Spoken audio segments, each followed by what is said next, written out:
বিশ্বনবী বলেন আসাদ্দুন নাসি বালাআন আল আম্বিয়া, এই দুনিয়ার বুকে সবচাইতে বেশি পরীক্ষা নেয় আল্লাহ নবীদের। সুম্মাল আমসাল ফাল আমসাল, তারপরে সিদ্দিকিনদের, তারপরে শুহাদাদের, তারপরে সালিহিনদের। ইবতালার রাজুলু আলা হাসাবি দীনিহি, যেই ব্যক্তির দিনদারি বেশি তার জীবনে পরীক্ষাও, আল্লাহ যারে পছন্দ করে বেশি তার জীবনে পরীক্ষাও।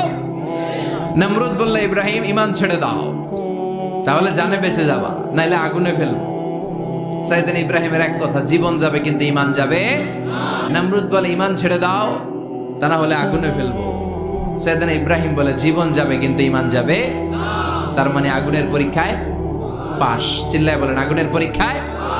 পরীক্ষা নাম্বার 2, একটার পর একটা পরীক্ষা নিতে আল্লাহ শুরু করলেন। আল্লাহ বললেন ইব্রাহিম যাও, কলিজার টুকরা সন্তানকে আর হাজারকে মক্কার ধুধু